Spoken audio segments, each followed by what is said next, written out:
ओम श्री गणेशाय नमः। आप सभी का हमारे YouTube चैनल पर हार्दिक स्वागत है। आप सभी को करवा चौथ महापर्व की हार्दिक शुभकामनाएं। आप सभी बहनों का सौभाग्य अटल रहे, इसी मंगल कामना के साथ आइए सुनते हैं करवा चौथ व्रत की पौराणिक कथा। तो प्रेम से बोले गणेश जी महाराज की जय हो, चौथ माता की जय हो। एक समय की बात है, विष्णु भगवान का विवाह लक्ष्मी जी के साथ निश्चित हो गया। विवाह की तैयारी होने लगी। सभी देवताओं को निमंत्रण भेजे गए, परंतु गणेश जी को निमंत्रण नहीं दिया। कारण जो भी रहा हो, अब भगवान विष्णु की बारात जाने का समय आ गया। सभी देवता अपनी पत्नियों के साथ विवाह समारोह में आए। उन सब ने देखा कि गणेश जी कहीं दिखाई नहीं दे रहे हैं। तब वे आपस में चर्चा करने लगे कि क्या गणेश जी को नहीं न्योता है या स्वयं गणेश जी ही नहीं आए हैं। सभी को इस बात पर आश्चर्य होने लगा। तभी सबने विचार किया कि विष्णु भगवान से ही इसका कारण पूछा जाए। विष्णु भगवान से पूछने पर उन्होंने कहा कि हमने गणेश जी के पिता भोलेनाथ महादेव जी को न्योता भेजा है। यदि गणेश जी अपने पिता के साथ आना चाहते हैं तो आ जाते, अलग से न्योता देने की कोई आवश्यकता भी नहीं थी। दूसरी बात यह है कि उनको 1.25 मन मूंग, 1.25 मन चावल, 1.25 मन घी और 1.25 मन लड्डू का भोजन दिन भर में चाहिए।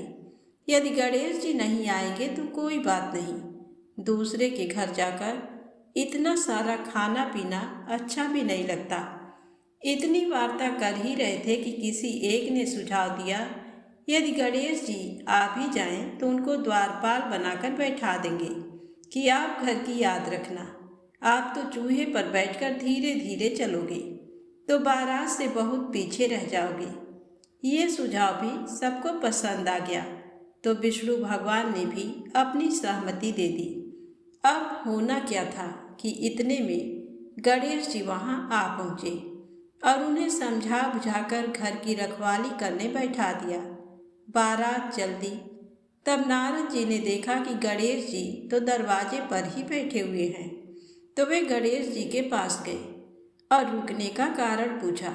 गणेश जी कहने लगे कि विष्णु भगवान ने मेरा बहुत अपमान किया है। नारद जी ने कहा कि आप अपनी मूषक सेना को आगे भेज दें तो वह रास्ता खोद देगी, जिससे उनके वाहन धरती में धंस जाएंगे। तब आपको सम्मान पूर्वक बुलाना पड़ेगा। अब तो गणेश जी ने अपनी मूषक सेना जल्दी से आगे भेज दी और सेना ने जमीन पोली कर दी। जब वहाँ से बारात निकली तो रथों के पहिए धरती में धंस गए। लाख कोशिश करें परंतु पहिए नहीं निकले। सभी ने अपने अपने उपाय किए, परंतु पहिए तो नहीं निकले बल्कि जगह जगह से टूट गए। किसी की समझ में नहीं आ रहा था कि अब क्या किया जाए। तब तो नारद जी ने कहा, आप लोगों ने गणेश जी का अपमान करके अच्छा नहीं किया। यदि उन्हें मनाकर लाया जाए तो आपका कार्य सिद्ध हो सकता है और ये संकट टल सकता है। शंकर भगवान ने अपने दूत नंदी को भेजा और वे गणेश जी को लेकर आए। गणेश जी का आदर सम्मान के साथ पूजन किया। तब कहीं रथ के पहिए निकले। अब रथ के पहिए निकल तो गए परंतु वे टूट फूट गए, तो उन्हें सुधारे कौन। पास के खेत में खाती काम कर रहा था, उसे बुलाया गया। खाती अपना कार्य करने के पहले श्री गणेशाय नमः कहकर गणेश जी की वंदना मन ही मन करने लगा। देखते ही देखते खाती ने सभी पहियों को ठीक कर दिया। तब खाती कहने लगा कि हे देवताओं, आपने सर्वप्रथम गणेश जी को नहीं मनाया होगा और ना ही उनकी पूजन की होगी, इसीलिए तो आपके साथ ये संकट आया है। हम तो मूर्ख अज्ञानी हैं, फिर भी पहले गणेश जी को पूजते हैं, उनका ध्यान करते हैं। आप लोग तो देवतागण हैं, फिर भी आप गणेश जी को कैसे भूल गए। अब आप लोग भगवान श्री गणेश जी की जय बोलकर जाएं, तो आपके सब काम बन जाएंगे और कोई संकट भी नहीं आएगा। ऐसा कहते हुए बारात वहां से चल दी और विष्णु भगवान का लक्ष्मी जी के साथ विवाह संपन्न करा के सभी सकुशल घर लौट आए। हे गणेश जी महाराज, जैसे आपने भगवान विष्णु के कार्य को संवारा, वैसे ही सभी के कार्य को सिद्ध करना। प्रेम से बोले गणेश जी महाराज की जय हो। अब आइए सुने करवा चौथ व्रत की पौराणिक कथा। बहुत समय पहले की बात है। एक साहूकार के 7 बेटे और उनकी एक बहन करवा थी। सभी सातों भाई अपनी बहन से बहुत प्यार करते थे, यहाँ तक कि वे पहले उसे खाना खिलाते और बाद में स्वयं खाते थे। एक बार उनकी बहन ससुराल से मायके आई हुई थी। शाम को भाई जब अपना व्यापार व्यवसाय बंद कर घर आए तो देखा उनकी बहन बहुत व्याकुल थी। सभी भाई खाना खाने बैठे और अपनी बहन से भी खाने का आग्रह करने लगे, लेकिन बहन ने बताया कि उसका आज करवा चौथ का निर्जल व्रत है और वह खाना सिर्फ चंद्रमा को देखकर उसे अर्घ्य देकर ही खा सकती है। क्योंकि चंद्रमा अभी तक नहीं निकला है, इसीलिए वह भूख प्यास से व्याकुल हो उठी है। सबसे छोटे भाई को अपनी बहन की हालत देखी नहीं जाती और वह दूर पीपल के पेड़ पर एक दीपक जलाकर चलनी की ओट में रख देता है। दूर से देखने पर वह ऐसा प्रतीत होता है कि जैसे चतुर्थी का चांद उदित हो रहा हो। इसके बाद भाई अपनी बहन को बताता है कि चांद निकल आया है, तुम उसे अर्घ देने के बाद भोजन कर सकती हो। बहन खुशी के मारे सीढ़ियों पर चढ़कर चांद को देखती है, उसे अर्घ देकर खाना खाने बैठ जाती है। वह पहला टुकड़ा मुंह में डालती है तो उसे छींक आ जाती है, दूसरा टुकड़ा डालती है तो उसमें बाल निकल आता है और जैसे ही तीसरा टुकड़ा मुंह में डालने की कोशिश करती है तो उसके पति की मृत्यु का समाचार उसे मिलता है। वह बौखला जाती है। उसकी भाभी उसे सच्चाई से अवगत कराती है कि उसके साथ ऐसा क्यों हुआ। करवा चौथ का व्रत गलत तरीके से टूटने के कारण देवता उससे नाराज हो गए हैं और उन्होंने ऐसा किया है। सच्चाई जानने के बाद करवा निश्चय करती है कि वह अपने पति का अंतिम संस्कार नहीं होने देगी और अपने सतीत्व से उन्हें पुनर्जीवन दिलाकर रहेगी। वह पूरे 1 साल तक अपने पति के शव के पास बैठी रहती है, उसकी देखभाल करती है। उसके ऊपर उगने वाली सुई नुमा घास को वह एकत्र करती जाती है। 1 साल बाद फिर करवा चौथ का दिन आता है। उसकी सभी भाभियाँ करवा चौथ का व्रत रखती हैं। जब भाभियाँ उससे आशीर्वाद लेने आती हैं तो वह प्रत्येक भाभी से यम सुई ले लो, पी सुई दे दो, मुझे भी अपनी जैसी सुहागिन बना दो, ऐसा आग्रह करती है। लेकिन हर बार भाभी उसे अगली भाभी से आग्रह करने का कहकर चली जाती हैं। इस प्रकार जब छठे नंबर की भाभी आती है तो करवा उससे भी यही बात दोहराती है। ये भाभी उसे बताती है कि चूंकि सबसे छोटे भाई की वजह से उसका व्रत टूटा था, अतः उसकी पत्नी में ही शक्ति है कि वह तुम्हारे पति को दोबारा जीवित कर सकती है। इसलिए जब वह आए तो तुम उसे पकड़ लेना और जब तक कि वह तुम्हारे पति को जिंदा न कर दे उसे नहीं छोड़ना। ऐसा कहकर वह चली जाती है। सबसे अंत में छोटी भाभी आती है। करवा उनसे भी सुहागिन बनने का आग्रह करती है, लेकिन वह टाल मटोली करने लगती है। इसे देख करवा उन्हें जोर से पकड़ लेती है और अपने सुहाग को जिंदा करने के लिए कहती है। भाभी उसे छुड़ाने के लिए नोचती है, खसोटती है, लेकिन करवा नहीं छोड़ती है। अंत में उसकी तपस्या को देख भाभी पसीज जाती है और अपनी छोटी उंगली चीरकर उसमें से अमृत उसके पति के मुंह में डाल देती है। करवा का पति तुरंत श्री गणेश करता हुआ उठ बैठता है। इस प्रकार प्रभु कृपा से उसकी छोटी भाभी के माध्यम से करवा को अपना सुहाग वापस मिल जाता है। हे श्री गणेश भगवान, माता गौरी, जिस प्रकार करवा को चिर सुहागन का वरदान आपसे मिला है, वैसा ही सब सुहागिनों को मिले। प्रेम से बोले करवा माता की जय हो। अब आइए सुने करवा चौथ व्रत की अगली पौराणिक कथा। पुराणों के अनुसार करवा नाम की एक पतिव्रता धोबिन अपने पति के साथ तुंगभद्रा नदी के किनारे स्थित गांव में रहती थी। उसका पति बूढ़ा और निर्बल था। एक दिन जब वह नदी के किनारे कपड़े धो रहा था, तभी अचानक एक मगरमच्छ वहां आया और धोबी के पैर अपने दांतों में दबाकर यमलोक की ओर ले जाने लगा। वृद्ध पति ये देख घबराया और जब उससे कुछ कहते नहीं बना तो वह करवा करवा कहकर अपनी पत्नी को पुकारने लगा। पति की पुकार सुनकर धोबिन करवा वहां पहुंची तो मगरमच्छ उसके पति को यमलोक पहुंचाने ही वाला था। तब करवा ने मगरमच्छ को कच्चे धागे से बांध दिया और मगरमच्छ को लेकर यमराज के द्वार पहुंची।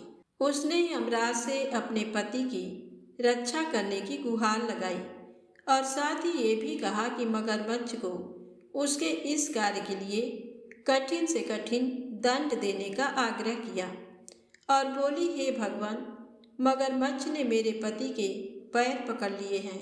आप मगरमच्छ को इस अपराध के दंड स्वरूप नरक भेज दें। करवा की पुकार सुन यमराज ने कहा, अभी मगर की आयु शेष है, मैं उसे अभी यमलोक नहीं भेज सकता। इस पर करवा ने कहा, अगर आपने मेरे पति को बचाने में मेरी सहायता नहीं की तो मैं आपको श्राप दूंगी और नष्ट कर दूंगी। करवा का साहस देख यमराज भी डर गए और मगर को यमपुरी भेज दिया। साथ ही करवा के पति को दीर्घायु होने का वरदान दिया। तब से कार्तिक कृष्ण की चतुर्थी को करवा चौथ व्रत प्रचलन में आया, जिसे महिलाएं अपनी पूरी भक्ति भाव के साथ व्रत का पालन करती हैं और भगवान से अपने पति की लंबी उम्र की कामना करती हैं।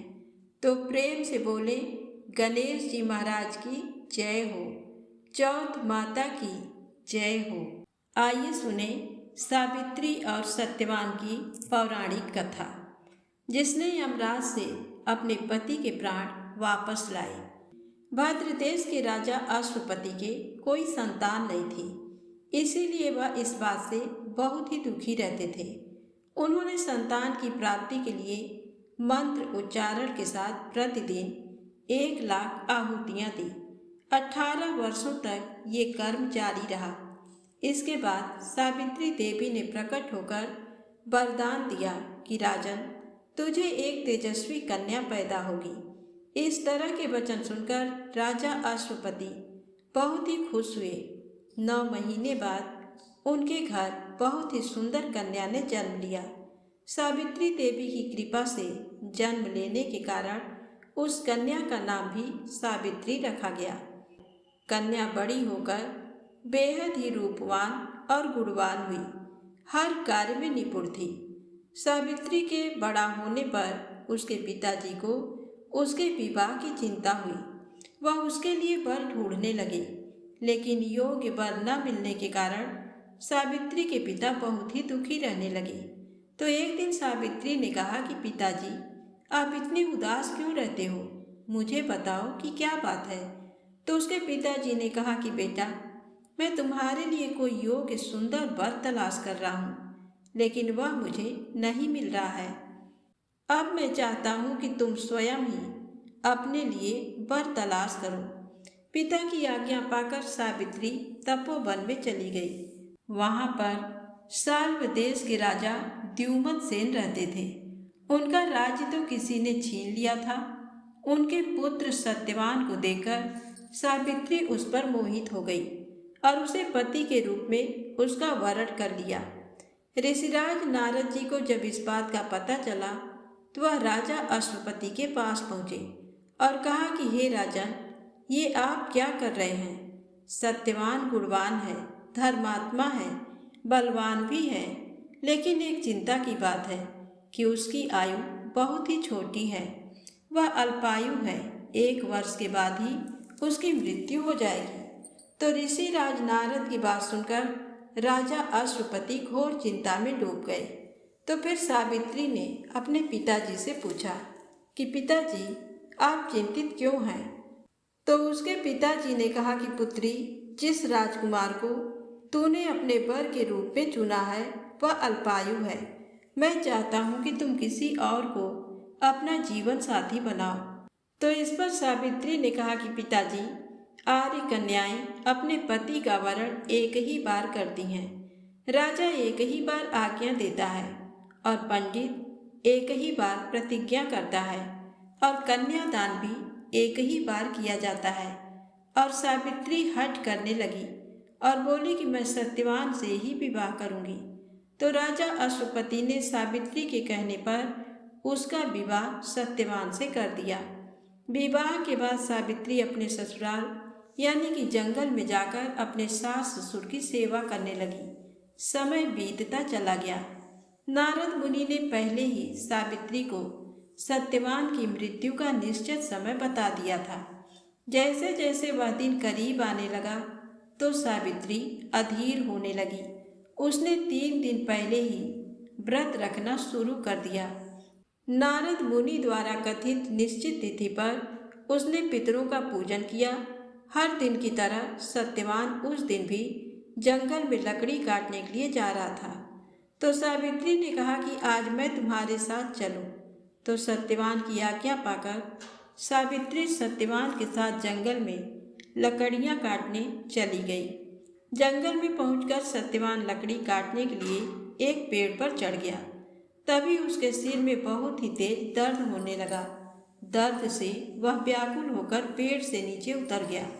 तो सावित्री अपना भविष्य समझ गई थी। तो सावित्री सत्यवान के सिर को अपनी गोद में रखकर सिर को सहलाने लगी। तभी वहां पर यमराज आते दिखे। यमराज अपने साथ जब सत्यवान को लेकर जाने लगे तो सावित्री भी उसके पीछे पीछे चल पड़ी और यमराज से विनती करने लगी कि मेरे पति सत्यवान के प्राण छोड़ दीजिए और कहा कि मेरे सास ससुर अंधे हैं, उनका एकमात्र इकलौता सहारा यही है। आप कृपा करके मेरे पति के प्राण को बख्श दीजिए। तो यमराज ने सावित्री को समझाया कि यही विधि का विधान है, ये टल नहीं सकता। लेकिन सावित्री नहीं मानी। सावित्री की निष्ठा और पति परायणता देखकर यमराज ने सावित्री से कहा कि हे देवी, तुम धन्य हो, तुम मुझसे कोई वरदान मांग सकती हो। मैं तुम्हें 3 वरदान देता हूँ। तो सावित्री ने कहा कि मेरे सास ससुर वनवासी और अंधे हैं, आप उन्हें दिव्य ज्योति प्रदान करें। तो यमराज ने कहा कि ऐसा ही होगा, अब तुम लौट जाओ। लेकिन सावित्री तो अपने पति सत्यवान के पीछे पीछे चलती ही रही। तो यमराज ने देखा तो कहा कि देवी, तुम वापस चली जाओ। तो सावित्री ने कहा कि भगवान, मुझे अपने पति देव के पीछे चलने में कोई परेशानी नहीं है। पति के पीछे चलना मेरा कर्तव्य है। तो ये सुनकर यमराज ने कहा कि अब तुम दूसरा वरदान मांगो और फिर वापस चली जाना। तो सावित्री बोली कि मेरे ससुर का राज छिन गया है, आप कृपा करके पुनः वापस दिला दो। तो यमराज ने सावित्री को ये वरदान भी दे दिया और कहा कि अब तुम लौट जाओ। लेकिन सावित्री तो फिर भी पीछे पीछे चलती रही। तब यमराज ने सावित्री को तीसरा वरदान मांगने को कहा और कहा कि वरदान मांगने के बाद तुम्हें वापस जाना ही होगा। तो सावित्री ने कहा ठीक है। इस पर सावित्री ने 100 संतानों और सौभाग्य का वरदान मांगा। तो यमराज ने इस बार भी वरदान सावित्री को दे दिया। और जैसे ही यमराज सत्यवान के प्राणों को लेकर चलने लगा तो सावित्री तो फिर पीछे पीछे चलने लगी। तो यमराज ने कहा कि अब पीछे आने का क्या कारण है? वे तुम्हें तीनों वरदान मैं दे चुका हूँ, अब तुम वापस चली जाओ।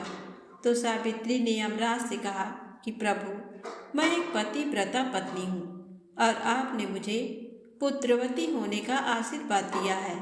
जब आप मेरे पति के प्राणों को ले जाएंगे तो मैं 100 संतानों को जन्म कैसे दूंगी? ये सुनकर यमराज को सत्यवान के प्राण छोड़ने पड़े और यमराज वहां से अंतर ध्यान हो गए।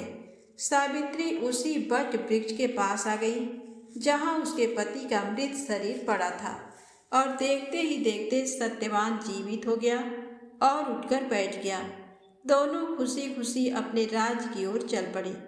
दोनों जब घर पहुँचे तो देखा कि माता पिता को दिव्य ज्योति प्राप्त हो गई है और खोया हुआ राज्य भी मिल गया है। इस प्रकार सावित्री और सत्यवान लंबे समय तक अपने समस्त सुखों का भोग करते रहे। इसीलिए हर औरत को पतिव्रता सावित्री की तरह ही अपने पूरे परिवार के सकुशल होने की कामना को लेकर इस व्रत को शुरू करना चाहिए, ताकि हर औरत को अखंड सौभाग्य और सुख समृद्धि का आशीर्वाद मिले। तो प्रेम से बोले सावित्री माता की जय हो, गणेश जी महाराज की जय हो, चौथ माता की जय हो। अब आइए सुनते हैं लपसी और तपसी की कहानी। एक लपसी था, एक तपसी था।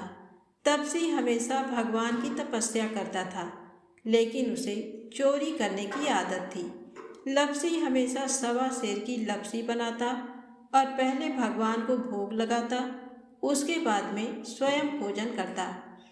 दोनों भाइयों का यही नियम था। तो एक दिन किसी बात को लेकर दोनों में कहा-सुनी हो गई। तो तपसी बोला कि मैं रोजाना भगवान की तपस्या करता हूँ, इसलिए मैं बड़ा हूँ। तो लपसी बोला कि मैं रोज भगवान को सवा सेर लपसी का भोग लगाता हूँ, इसलिए मैं बड़ा हूँ। ऐसा कहते हुए दोनों जोर जोर से लड़ने लगे। तभी वहाँ से नारद जी गुजर रहे थे। दोनों को लड़ता हुआ देखकर वहाँ आए और उनसे पूछा कि तुम दोनों लड़ क्यों रहे हो। तो दोनों ने अपने आप को बड़ा बताया और साथ में बड़ा होने का कारण भी बताया। तो नारद जी बोले कि मैं तुम्हारा फैसला कर दूंगा, कल आऊँगा, बता दूंगा कि कौन बड़ा है। दूसरे दिन लपसी और तपसी नहाकर अपनी रोज की भक्ति करने आए। तो नारद जी ने छुपकर 1.25 करोड़ की एक अंगूठी उन दोनों के आगे रख दी। जैसे ही भक्ति करते हुए तपसी की नज़र उस अंगूठी पर पड़ी तो उसने चुपचाप अंगूठी उठाई और अपने पैर के नीचे दबा ली। लपसी की नज़र अंगूठी पर पड़ी, लेकिन उसने ध्यान नहीं दिया। उसने पहले भगवान को भोग लगाया और फिर स्वयं भोजन करने के लिए बैठ गया। थोड़ी देर बाद नारद जी सामने आए तो दोनों ने पूछा कि आप बताओ हम में से कौन बड़ा है। तो नारद जी ने तपसी से खड़ा होने के लिए कहा। तो वह खड़ा हुआ तो उसके पैर के नीचे दबी हुई अंगूठी दिखाई दी। तो नारद जी ने तपसी से कहा, तपस्या तो तुम करते हो, इतनी तपस्या करने के बाद भी तुम्हारी चोरी करने की आदत नहीं गई। ये अंगूठी मैंने ही तुम दोनों के आगे रखी थी। मैं ये देखना चाहता था कि तुम दोनों में से किनके मन में लालच है। तो तूने तो अंगूठी दिखाई पड़ते ही झट से अपने पैर के नीचे दबा ली। लेकिन लपसी का ध्यान अंगूठी पर जाने के बाद भी लपसी ने अंगूठी को ना ही उठाया और ना ही ध्यान किया। उसने सिर्फ अपने भगवान जी में ही ध्यान रखा, उन्हें भोग लगाया और बाद में स्वयं भोजन करने लगा। इसीलिए लपसी बड़ा है और तुम्हें तुम्हारी तपस्या का कोई भी फल नहीं मिलने वाला। जितनी चाहे मर्जी तुम तपस्या कर लो, तुम्हें इसका कोई भी फल नहीं मिलेगा। तो तपसी को ये सुनकर बहुत ही दुख हुआ और वह शर्मिंदा होकर नारद जी से माफ़ी मांगने लगा और कहने लगा कि आज तक की मेरी गलती माफ़ करो और मुझे बताओ कि मुझे मेरी तपस्या का फल कैसे मिलेगा। आज के बाद कभी भी मैं चोरी नहीं करूँगा। तो नारद जी ने कहा कि यदि कोई गाय और कुत्ते की रोटी नहीं बनाएगा तो उसका फल तुझे मिलेगा। यदि कोई आदमी ब्राह्मण को भोजन करवाकर उसे दक्षिणा नहीं देगा तो उसका फल भी तुझे ही मिलेगा। अगर कोई व्यक्ति दिए से दिया जलाए तो उसका फल भी तुझे ही मिलेगा। अगर कोई औरत आंगन लीपकर चौका नहीं लीपेगी तो उसका फल भी तुझे ही मिलेगा। यदि कोई व्रत कथा में सारी कहानी सुन ले लेकिन तुम्हारी कहानी ना सुने तो उसका फल भी तुझे ही मिलेगा। उसी दिन से हर व्रत कथा और कहानी के साथ लपसी तपसी की कहानी कही और सुनी जाती है और कहानी सुनने के बाद में ऐसे कहना चाहिए कि हे भगवान, लपसी को लपसी का फल मिले, तपसी को तपसी का फल मिले और हमारी कहानी कथा का फल हमें मिले। तो प्रेम से बोलें गणेश जी महाराज की जय हो। यदि आपको वीडियो अच्छी लगे तो प्लीज़ वीडियो को लाइक अवश्य करें, चैनल को सब्सक्राइब करें, ज़्यादा से ज़्यादा इन कथाओं को शेयर अवश्य करें। जय माता दी, जय भोलेनाथ।